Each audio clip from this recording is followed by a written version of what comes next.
Hello everyone, thank you for joining me for another video. We have special guest and no stranger to the channel now, Carol Kelso of Being Catholic Media. Make sure you check out the YouTube channel, link will be below.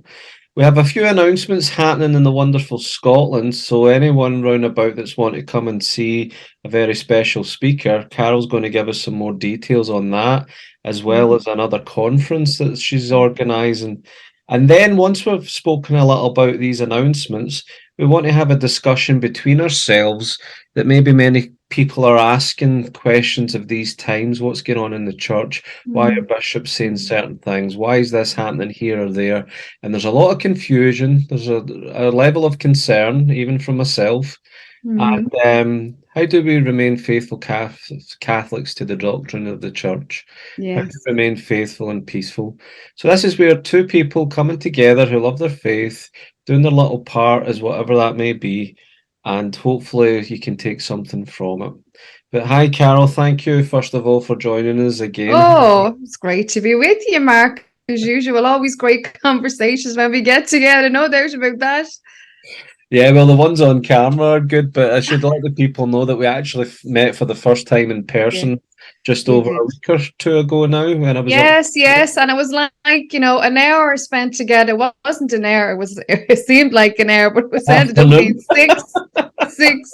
So you got a sample of my soup, which I hope you liked. Yes, it was very My nice. Irish soup, of course. I'm such a fan of Irish traditional food, particularly Irish soup. What's the Irish vegetable in us. So yeah, it was great to finally meet instead of always talking this way because folk have got so used to communicating this way. But I think it's so important that we get back to community and get back to meeting each other because that's where it's all going to happen. That's how it's all going to be brought back is through each other, meeting together and praying together because that's really essentially where I think it's all going, Mark, to be honest. As we had a chat about that in my house, I think it's so important that we get back into community and get back into our prayer groups and get back into praying and getting back to basics, which is so important.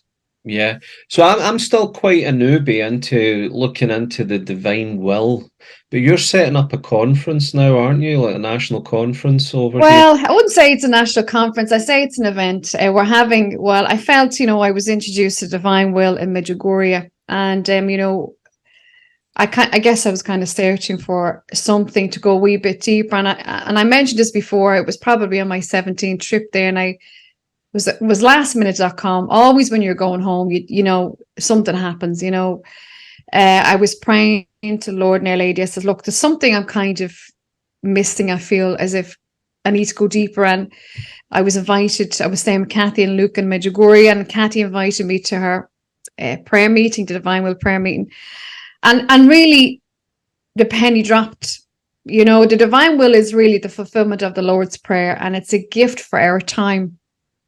So when I came home from that, I felt, well, what am I going to do with this? I can't just, I have to try and see if I can do something. So last January, myself and the small team that I have here got together, and I said, look, we'd love to try and see if we could put up on an event here in Scottish Southern Belt. So I interviewed Daniel Oconnor last April and to see if he could do something with us. So he's going to do something with us. And Mother Gabrielle Marie from the Benedictine Daughters of the Divine Will has said she's going to do something with us as well. And Greg Dunn from Ireland, who had an amazing experience with the Lord, he's going to be coming over too to speak. So this is happening in September, of course, when things are really tied down. I'll be doing a small promotion. And so I let folk know when it's happening, but it's happening in the parish here where I stay. So as soon as we get, again, the details more ironed out or pinned down in terms of the timing, we'll let folk know. So I will keep you posted. So, and as well as that, Marino Restreppo is coming over. We're hosting him here in Stirling, and he's going to be traveling all around the Scottish Central Belt. He's going to be also featured here. He's going to be speaking in St. Margaret's here in Stirling. I know it's already nearly packed to the rafters, but he's going to be again touring Scotland. And I put together a presentation, a small promo. If people want to know where he's actually speaking, he's going to be in Moss End in Glasgow. He's going to be in Kinross. So again, just look on our website. You'll see I've done a small promo on it. Marino, if you don't know about Marino, Marino was kidnapped by a Colombian cartel in the 90s. And you've met him yourself, Mark. And haven't you interviewed him before, right? I've met him a few times, but it's You've a met few him. years ago. Yeah, well, I interviewed him nearly, I think it must be coming up to 2 years ago. I read a story and I reached out to his team to see if he would do something with myself. So I interviewed him and I was absolutely blown away. Didn't have a faith at all, had a rock and roll lifestyle, and was into really the sex, drugs, and rock and roll lifestyle. Was coming home to visit his family and he was jumped on by a cartel, hooded, and taken into the jungle, and was beaten to an inch of his life, told he would never get out, and he was kept underground in a cave for months. And during that time, Marino received infused knowledge of the faith. So from that time, they let him out, but they told Marino that he wouldn't get out alive. So when he left that cave, he thought he was going to go and be shot in the head, but they let him go. And obviously very, very traumatized. He then went home to his family, healed from that. And long story short, he set up this ministry, turned his life around, and now travels the world. So anybody who wants to see Marino or hear him speaking, you can just go to online and Google his name or on YouTube, and you'll find his story. It's absolutely mind-blowing. And I think the great thing about Marino too is that it's not about Marino. It's never, ever, ever about Marino. It's all about Jesus, Mary, and the faith.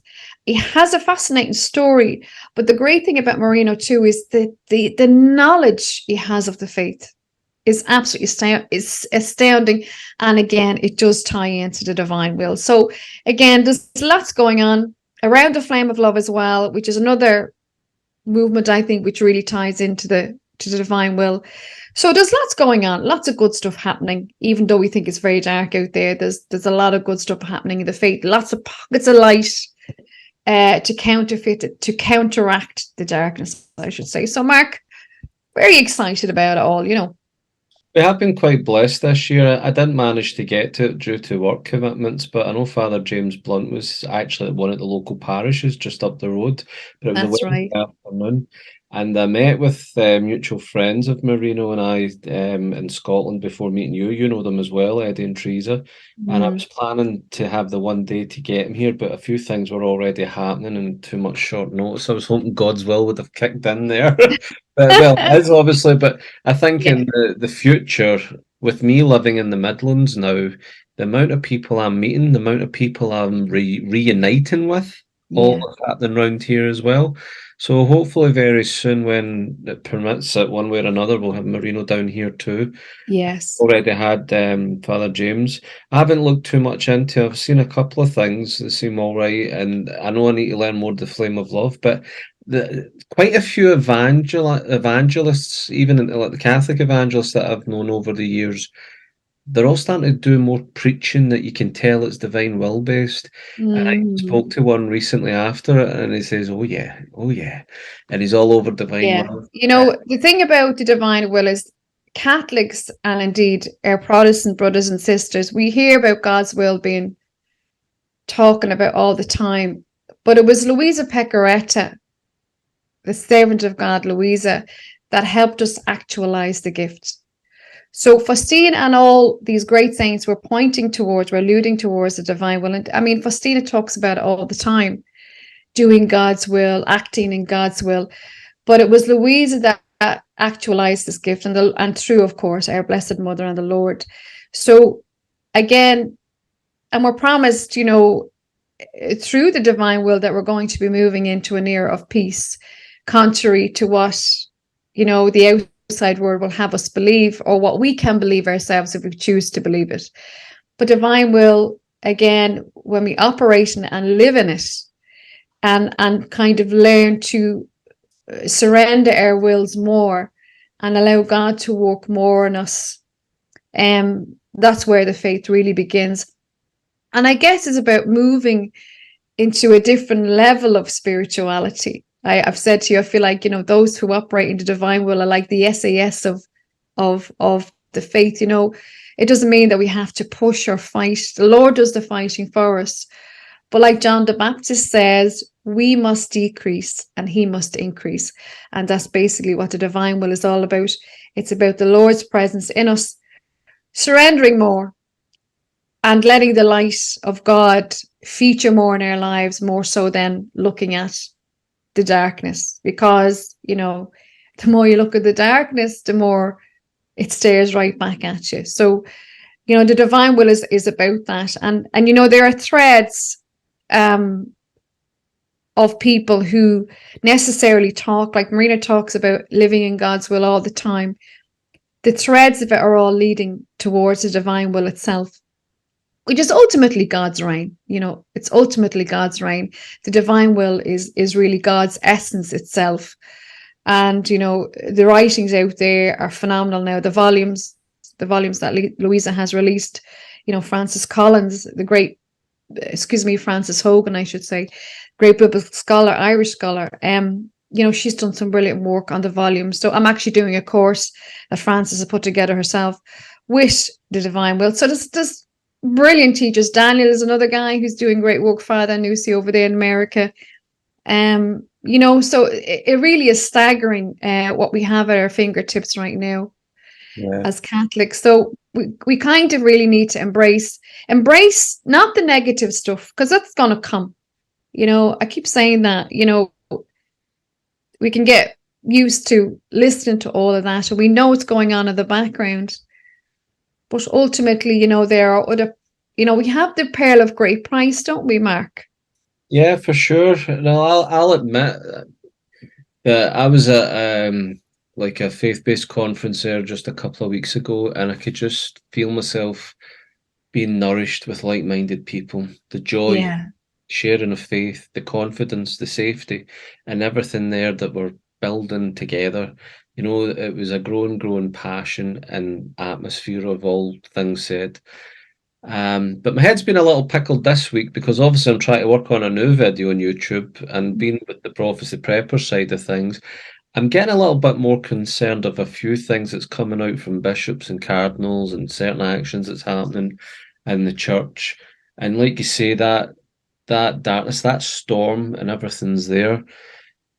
And for me, I just see a little bit more like so many things are fitting this time period now that I couldn't have says were there 10 years ago or even longer. But Yeah. and the upcoming video is going to show that more and more. I'm not stranger to saying it. The reason I'm saying that is because I want to get in with a few questions then with, you know, like the divine will and what's getting preached. Because we need to, it's like John Bosco with the ship going through the storm, and it's all the Pope and the church are all on the ship and the storm with the waves and the enemies firing at it. And the calm only came when he went through the pillars of Our Lady and the pillar of the Eucharist. And right now, I sensed an apostasy that was prophesied and forewarned coming for the last 20 plus years that I'm aware of with certain mystics and saints. Yeah. I feel as if it's in front of me now. And I'll get into a couple of examples. But one thing, the reason Yeah. I'm trying to link what I'm saying with the divine will and all that, because I know Father James goes into a lot of the stuff ongoing in his prophecies and stuff as well. But you say the divine will is the fulfillment of the Lord's Prayer. Our Mm-hmm. Father, your will be done on earth as it is in heaven. But Mm-hmm. then today I'm speaking to two people from the Church of England, and they're absolutely shocked and scandalised that was it the Bishop of York or one of the English Church of England bishops that we need to go gender neutral with the Our Father. And then I'm hearing one of these cardinal elects from Portugal speak about the World Youth Day is not to evangelise to the young people, getting them to Christ. It's meeting them where they're at, accepting them where they're at, letting them feel okay where they're at. And you're like, what's going on? And then you hear this other one that's been made head of the CDF, and there's a lot of stuff getting spoken about some of his books and that. And he says, you know, almost the way how to bless same-sex marriages without causing confusion. I was like, well, I'm already confused with that sentence. And then it's like, there's just so many things popping in. And like I say, my head's just a little bit pickled because I'm seeing some of this pop up, but I dabble into some of it, but not all of it. Because it never brings you peace, like you say. No, no. But the reason I'm saying that is like these people just keep going forward, the divine will, the divine will. And I would say for all the storm that's happening, we need to remember where the calmness came. We need to know where our focus is. We need to know which direction to keep sailing. And for Mm. me, that is obviously Our Lady and it's the Eucharist. It's the Mm. church, the doctrine of the teaching. But Mm. when you're seeing so many challenges, how do you, as a personal point, as a Mhm. Catholic woman, seeing everything unfolding as we've been expecting and sensing something more in the works right now? We Would just have that, to. I had this conversation with a friend of mine, Emma, who's out in Australia right now. Um, at the end of the day, we just have to look back at history, the Bible. What happened in the Bible. Um, People will be people at the end of the day, and all we can do as Catholics is stand in what we believe to be the truth. Um, you know, in terms of how I handle it, I just tune it out. I know it's there. I know what's going on. Well, some of it. I choose to look at some of it. Um, and I think after COVID and all that, I just decided to switch off the television, and just don't get involved anymore. And try live the life that God has called me to live, and do whatever I can, as a person, and be the person that He's called me to be. Because at the end of the day, we have free will at the end of the day, and people can choose the life they want to choose, and that's their business. Um, but at the end of the day, I will stand before God at the end of the day, and He will ask me, what did I do? We are called as people of God to love and respect every human being, and see them in their shoes, where they're coming from, because God has a plan, and God loves every single person. And the one thing that I have learned, I was again away with in Northern Ireland, with the Divine Will family, and I learned so much there. And I think for every person is on their own journey, and I think for me, it's just love people where they're at. You may not agree with them, but we're called to love anyway. And ultimately, you and I have been both called to this path and this way, and this call we're doing, whatever it is we're doing online. So I tend, Mark, I guess, really, to answer your questions, I don't look at it. I know it's there, and obviously stuff will come in my feed. People will send me stuff, but ultimately, I just try, if I can, keep my head out of the gutter, because that's where the darkness wants you, is swimming in it. yeah. But we're called out of that. We're called to stand in the light. And that's what happens is, it's so easy to get dragged into this and that and the other, and if you like, popular criticisms about the faith. The church itself, the institution, is built on, well, obviously it's built on God's word and the Eucharist, but there's men in there, human beings, and ultimately God is sovereign, Mark, and the only way I can kind of is I just have to keep my eyes on the prize. I just have to keep my eyes on the pearl of great price, because, by the way, don't get me wrong, there are times I get very angry and I get, you know, frustrated, for want of a better word. But an awful lot of it is also down to ignorance. Ignorance, so we just have to try and just pray for folk if we can, love them, but we don't have to participate. And that's the deal. So I don't participate. Like I say, ever since the last 3 years, since COVID, there's no news going on there's no news on my house and the television. I seek the truth elsewhere. And I feel better, and that's why Sometimes I get hooked up in the fact that I'm not doing a video every day or every week like some of them, and you see a lot of channels growing through that way. But a lot of the content I've done is for a clear reason to set a foundation of knowledge to see the times that we're in and why, and the Yeah. Marian apparitions and some mystics and saints. But I can't do that every day of every week preparing videos because it ain't good stuff. I know it's not all the good stuff. I don't mean it to be good. I don't mean it to be bad.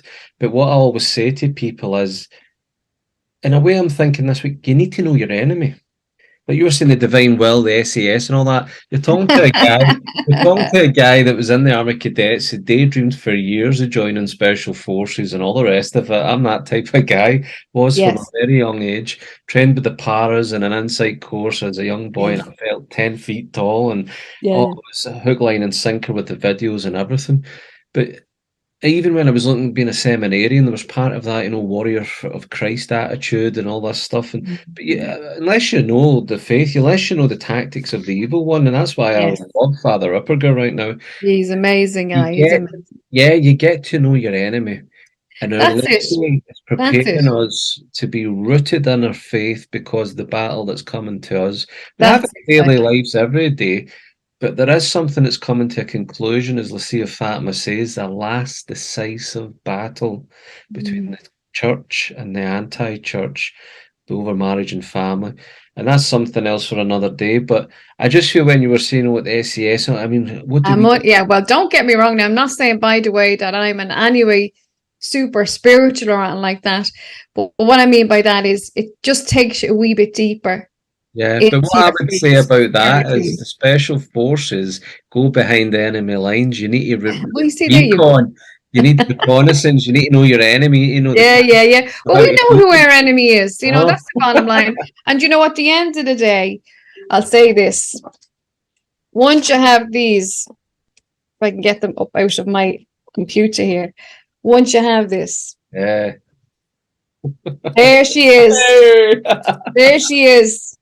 You Yeah, but know, the point I want to make on that, though, is not focusing on that too much. I want the channel to be more Catholic content as well. But I do yeah, think it serves its place and its purpose. And if yeah, some people don't have faith, I feel all the more confident with these videos because they've got rationality, they've got logical ways to see this isn't one or two, three coincidences. This is like 12, 15 plus, and things are yeah. still rolling out.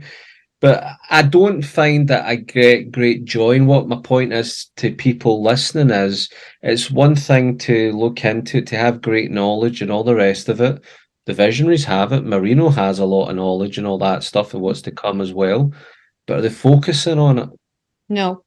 I mean, maybe 10% of 90% is not a And bad. Marina would say, don't you focus on that. You need to be ready No. for the fact that you need to be in line with God's will. And one thing I'd like to highlight, I meant to do it earlier when you were saying about Marino in the cave getting his infused knowledge. Remember that infused knowledge came through a mystical experience where he actually had his illumination of conscience. Conscience. He saw Yeah. his full life play in front of him and But before yes. Jesus, Yes. and he was Yes. condemned to hell.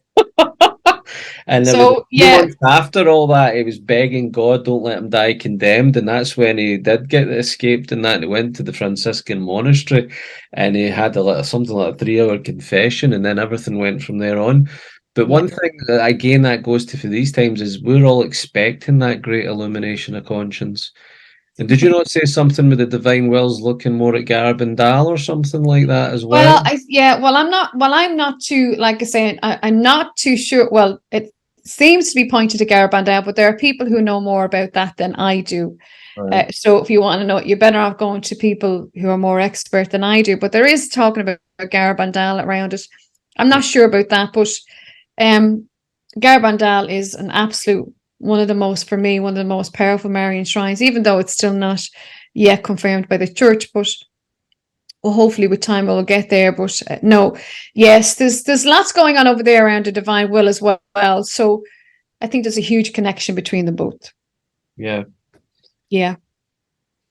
How do you find yourself getting in with the world as it is, and are you get any concern as a Catholic podcaster how you stand in the established side of the church where things seems to be swaying against the doctrine, against those that are faithful to the point not to changing, to accept the ways of the world today.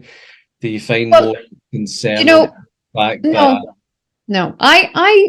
Where my role in this has always been to support the church. It's never been against, we didn't set this up. We were independent, but at the same time, we want to support the church because we need our priests. We need them. They are, without them, the church does not stand. So for me, putting the priesthood in the center of our faith is so important. But how I stand in terms of, I'm not on YouTube all the time because my faith life is very holistic. This is probably 20% of it, if even that. The rest of my life is mass, prayer. That's really it. This is a tiny part of, if anything, so I don't really get too heavily involved with church things. All I want to do is bring what I can to my viewers about the stuff that we're doing, and it's down to them. But we will not put stuff on our channel that is not in church with, that's not in line with church teaching, or that stands outside of anything. And we're not like Michael Voris, we're not like anything like that. And we don't want to be. This will be hopefully a positive place for people to come and view our content, rather than a place of I know what you're doing is, rather than looking at prophecy, there's nothing wrong with that. But in terms of saying this, that, and the other about the church, that's not our gig, and it was never ever planned to be that way. So how we fit in is I just fit in with where God wants me to fit in. I'm not out there to please anyone, or just to do what He's asked us or myself to do in the humblest way possible, because I'm really nobody. I'll say that, and I'll say it again. I just do this because I enjoy it, and if I can bring something to an audience, then I will.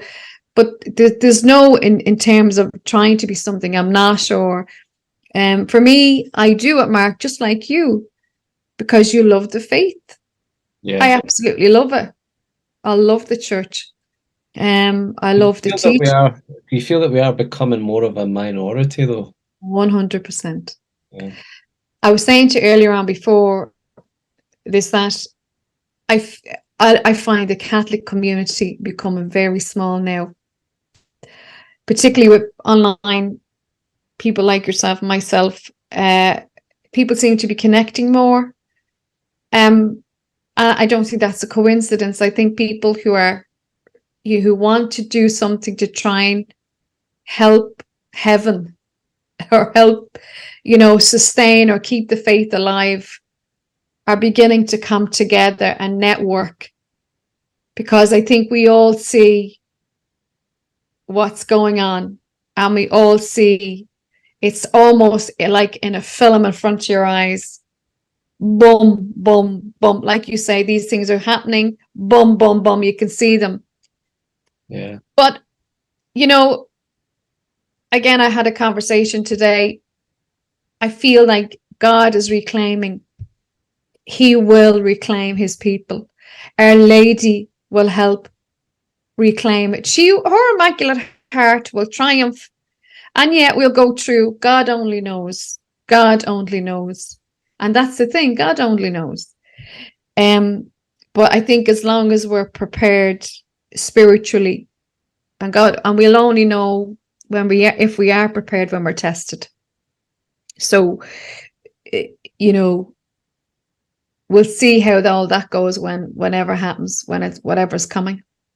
So I just sting with that idea of concern, but it came at me not enough to make me worried or anything, or to change course.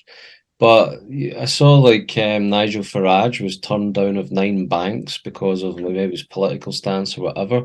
But then you hear in church ministers and couple other people that have also been cancelled from their banks because of sticking up for their faith, basically, which is right now very countercultural, shall we say. And it's kind of like, well, that's more likely going to happen to me if I have to stand by it as well. Not on YouTube, but just as a normal Mm, guy that works, that has a house, a wife, and whatever. Um, mm, do you think doing more of promoting their faith as in sound doctrine and not from the infiltration side of the things? That to me is where we're becoming more of a minority. We're mhm, sticking to sound doctrine, mhm, although it's always mhm, been taught in the faith, which now seems to be getting distorted to almost mhm, apostasy. mhm. Have you get any concern in case of your own way of life in the next coming years when these things are already at the doorstep and those that are remaining true to Well, the do you know, this is the thing, Mark. None of us know. We don't really definitively know. And all I'm trying to do is take one day at a time. Things can change in life. I mightn't be here this time next year. That's the truth. It'll be You tomorrow. know, Well, please I don't might be add. here tomorrow. Yeah, I'm only here because God has allowed me to be here. And that's the truth, Mark. None of us know. And to get caught up is the enemy's trick. The Lord doesn't say, tell us. He tells us all the time in scripture, don't worry about tomorrow's worries because today has enough of its own. So I'll go back to that and I'd say, no, you can have all that darkness. I'm not, as I says, I'm not swimming in it. But in terms of my own life, I can, like I said to you earlier, Mark, I can only be who I am and I'll stand by the truth and that's it. I'll stand by the truth and what I know to be right, what I know to be right. Again, some people will say the truth is subjective, but um, for us living in the faith, the truth is the truth, and it can't be watered down. Yeah, It can't be. very true. Very true. The one thing I would say with that, though, because I think some reason this day and age, with all that's getting bombarded on people, that maybe find that bigger distance to God, to His mercy, to His acceptance. And I would just always say, doesn't matter what you've done, doesn't matter. Every saint, what is it to say? Every saint has a past, every sinner has a future. Future. One Yeah. thing I gave an example of, it was actually Marino Restreppo, because it's in his book, From Darkness to Light. It should be on the shelf here Yeah, behind yeah. me somewhere. The bit that always stood out for me, and it helps other people understand it as it did for me. I actually says this to a colleague years ago at an old job, and she actually broke down crying. I think it really obviously touched her. And they were, what about shame? Where you just bury it and move on the next? It's like, well, it's completely opposite of what it's all about. But the Mm-hmm. bit with Marino is when he saw Jesus and that experience in the cave, his mystical experience. Jesus kept looking at him with such an infinite amount of love that only God could give, that he was floating, he was alive, he was everything. And then his life played in front of him and all the good stuff, it just kept it more and more. And then he hits those teenage years in his 20s and his 30s, mortal sin, and everything else. Jesus never, for a fraction of a second, never changed that loving gaze and that love to him, but it became all the more painful because of the sin. And he Mm-hmm. says, actually, in the end, that exact same love that I was running to, the sin was making it so painful that I rejected it in the end to get away. It was too much love. And that's how he found himself in hell. And then he got into the next part of all the other mystical experiences, and they saw Our Lady, but he felt such ashamed standing next to her beauty, and he turned away. But as he turned right, he was in the water. There was Our Lady with him in the water. I know. It's quite And an that reminds me incredible of the one story. good thing I love Pope Francis is, the shepherd smells like the sheep. There's something you get in it. There is something so fundamentally true about It's that. And God meets you where you're at. But He always does. remember, you change after your experience with that love and mercy. Just Yeah. accept it. Yeah, yeah, yeah. I know. And it's how blessed we are really, okay, the last 3 years have been very, very challenging, but my faith has kept me through and has sustained me through all the challenges in my own life, and in my close friends' life. So, you know, I can't imagine my life without it, really. Because it anchors everything I do. It anchors and determines the road that I take, when it comes to decision making, who I married. So God has been the instrument within every decision of my life, any house I've bought. He's been part of it. So, you know, I feel, I guess, very humbled at times, and I mean that sincerely, that I have somebody who knows me inside out and back to front, And I think and for who me, created me. Yeah. absolutely, and I agree with it totally. And I think one of the key things the priest, my spiritual director, says to me the last 8 years at least, it's all about the journey. It will come around good with God.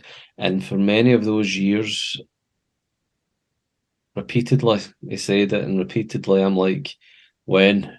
Why? When? It just Yeah. wasn't there because I was in so much turmoil and everything else that I've told you about privately. But I think an environmental change, I think getting into the company of like-minded people that are alive for their faith. I'm in a new country, new city, new job. The only people I actually know so far this past year are all church affiliated, Yeah. community-based affiliated, faith-filled people, setting up the Yeah. men's prayer group, meeting a couple of good guys through that, becoming friends. My wife, solid as a rock Catholic woman, just what I need with the fire under my feet, and associated through the lay community that we're part of.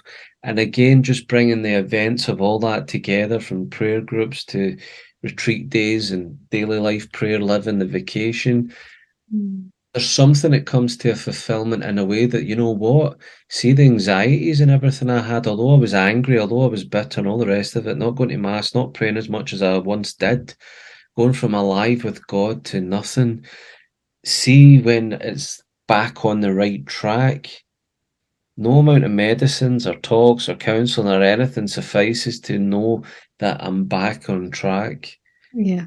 And I'm not saying that it's a sense of, right, I'm affirmed, I'm doing well. I know I sin all the time. I'm looking at confession every couple of weeks at best, real style. But I Yeah. just, it's a joyful life. And all Yes. it is associated with faith-filled people getting on with normal day lives of work, all Mhm. this, but some socializing, some prayer times, balancing that life of living a good moral, faith-filled, focused life. Mhm. And I know that's all I need as well. That's the point from what you're saying. That's all I need. I know I Yeah. do videos, it's a bit different in that. That's just a tiny portion of in terms of what I could be doing, what I would like to be bringing into the channel, more Yeah. faith-based stuff. But I just feel that if I had to get a little place in the middle of nowhere, the world burning round about me, as long as I had that faith centered, and I'll have the peace, I'll have the stable sense of joy and everything else that comes with it because I'm with God. Yeah. That's Amen. Amen. And it's like this, what you're eating has an effect on your body. You choose to eat chips and chocolate all the time, you're going to feel it around your waistline, you're going to feel it everywhere else. It's like that with your faith. What are you feeding your soul with? Are you feeding your soul with junk, or are you feeding it with faith? So, it's a simple analogy, but, that's it. We are what we think we are, and we're who we think we are. So if we think we're this, if we're not a child of God, or do not see ourselves made in the image of God, who do we see ourselves made in the image of?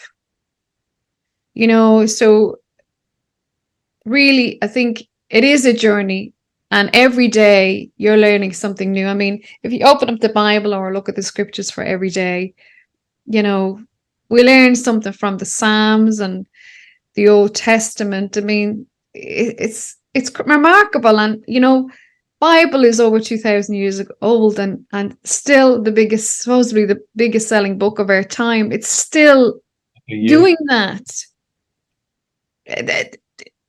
Wake up and smell the coffee, you know. You can't deny it. And you know, God is searching for each and every soul. He wants everyone back with him. He wants everybody back in heaven with him. And I just hope to God, Mark, that I'll be welcome home instead of spending years and years and years in purgatory. I don't know, probably before. But God only knows. Like I say, I just feel incredibly privileged, and you know, just never want to take my faith for granted, really. And I think again, that journey looking back over the years, I do sense I'm in a place where I used to be a bit of a hypochondriac with health and all that stuff, worried catching anything bad, bad illnesses or sicknesses. And then sometimes I used to have the real sense of the fear of death and what that could mean. I couldn't tell you the last time in recent couple of years I felt anything like that. And you know, see, for me with the divine will, looking at it for first impressions and very at the beginning, that journey of walking with God, getting more faith-filled and knowledge of the times through the Marian apparitions, going to Medjugorje a few times, going to Fatima, Lourdes, Garabandal, reading many books, reading the scriptures, living the messages. I Yes. feel as if that is bringing me more in line with God's will as a participator and a faithful child of God. But the divine will, once I've heard a few talks of Francis Hogan and a couple others, I feel as if, right, this is where it's for. All this, all these messages, all this pray, pray, pray, fast, confession, everything. Now live it. Don't just be doing it. Live it. Up, Live it. Fuse it. Yes, that's it. You know? And you know, the divine will is bringing, as the Lord tells us, it's bringing back order to the way that we were created. So I think it'll be a stripping back of all of the unrequired. And like you say, it'll be getting back to basics. Now, bear in mind, I'm no expert either. I'm just getting to know it myself. But it's, for me, like I say, it's about stripping back. And I think we're going to go back to the basics, back to the Eucharist, back to the Mass, back to the Mass. That's where it's alive. That's where it all happens. That's where all the action happens, is at Mass, you know. And the power of it, you know, if we don't understand or can hardly fathom what happens at the consecration, you know. The veil removed, I mean, that just gave us that brilliant short film that was made. Just gives us what actually happens at Mass. But I think, again, confession, you know, getting back to understanding the consequences of sin, and that all of us are human, therefore we will sin. So, you know, I think personally it is about going back to a rebirth in our own souls, and you know, I guess a realigning of the faith and the light of God in our lives, and really allowing His will to dominate. And by the way, you know, as Francis Hogan tells us in her teachings, that this is a long life journey. Oh, yeah. We never arrive there. You know, we practice it and we learn about it, and it's invigorating, and it's, you know, it's stunning. I mean, if you read the writings of Louisa and the Lord's messages to us, even the language is absolutely stunning. It really, really, really is. And everything is not going against any church teachings. It all stands on, backed up by the church teaching. Where's the imprimatur? So there's no need to worry about of anything within this that's contrary to the faith. It walks alongside of it. It elevates it, and it elevates us. And I just I'm reading the volumes started again. I started again with Frances Hogan's teachings. And they're just stunning. She takes you through it, and then she takes you through the scripture that's associated with it.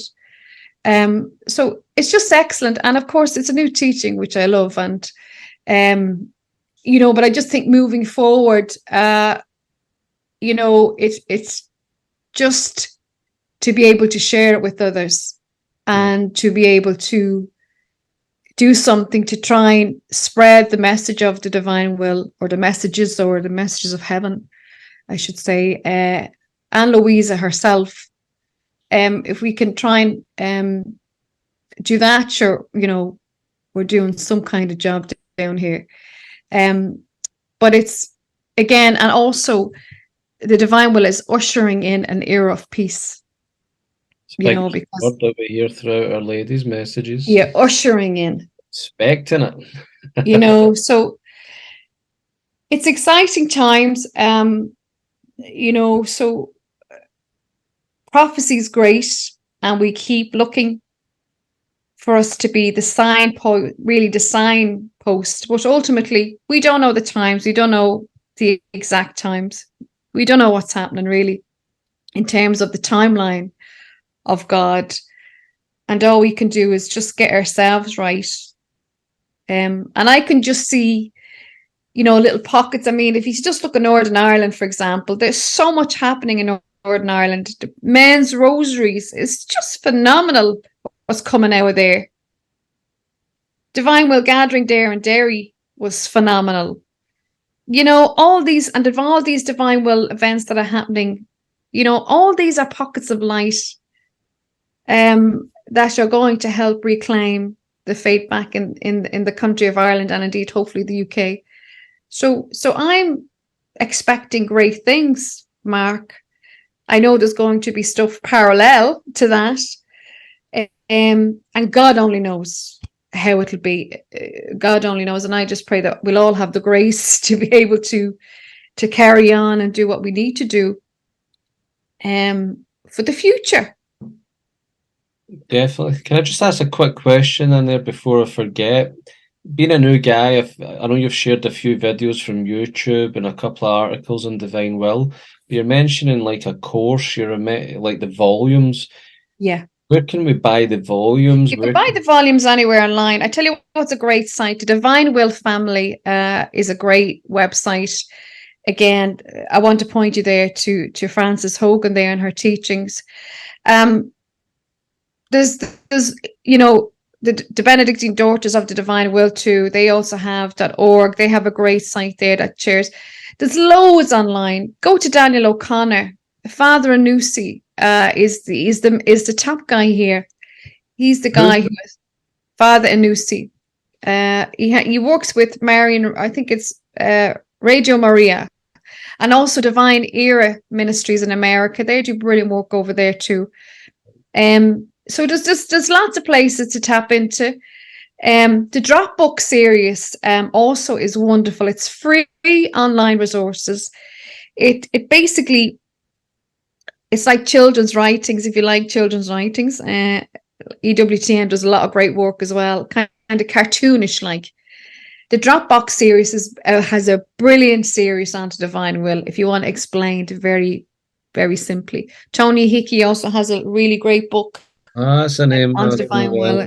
Yeah, Tony Hickey has a really small book on Louisa. So there's loads of resources out there. But I say to anybody who's starting off or wanting to consider it, just do a bit of homework. And the course that you're doing, is that a paid course too? No. It's just I'm following a course. I'm just following Frances Hogan's and her Divine Will family, and on the website there. So it's free for anyone to access? Oh, yeah, you can go in and have a look at it. You can download it and just follow the volumes. Good. The 36 volumes are available. You can buy a copy of the 36 volumes. There are many translations. But also the Vatican have also a book called The Son of My Will, which is published by the Vatican itself, which talks about Louisa, her life, and the mystical marriages that she has. It'll blow your mind, really blow your mind. So there's lots out there for folk. But again, you got to begin at the beginning and discern, and do your homework and I just see it the sense of that as being one with God. And It is. I remember That's being told with the catechism, heaven's not a place of destination we're going, it's a state of being.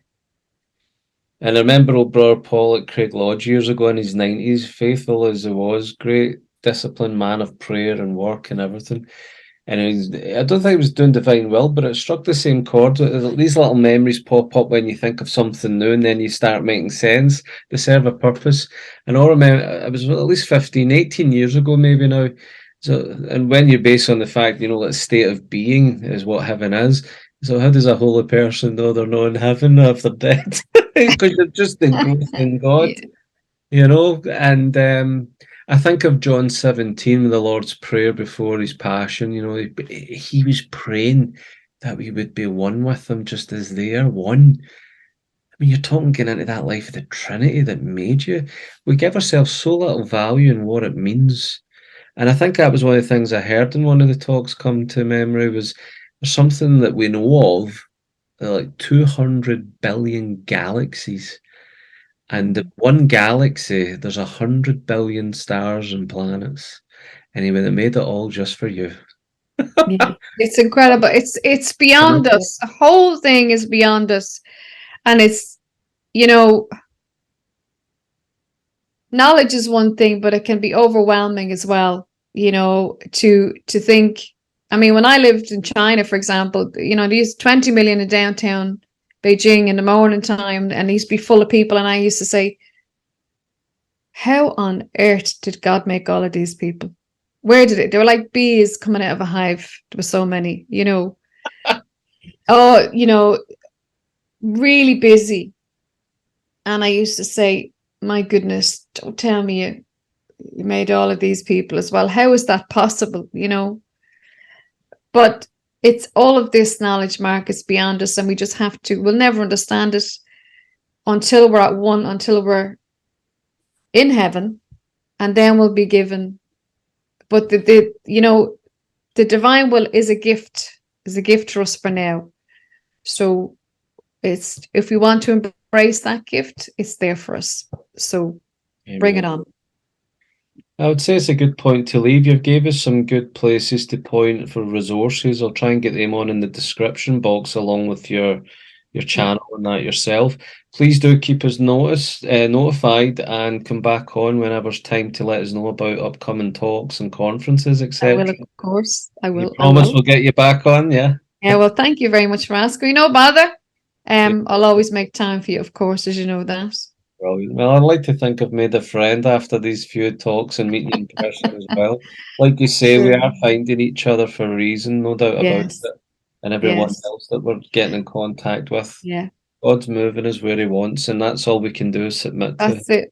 That's it. Submit to his will, to his holy and divine will. Amen. Amen. Thanks, Okay. Carol. You're very welcome. Until next time, I'll see you again. See you then. Okay, bye. Bye.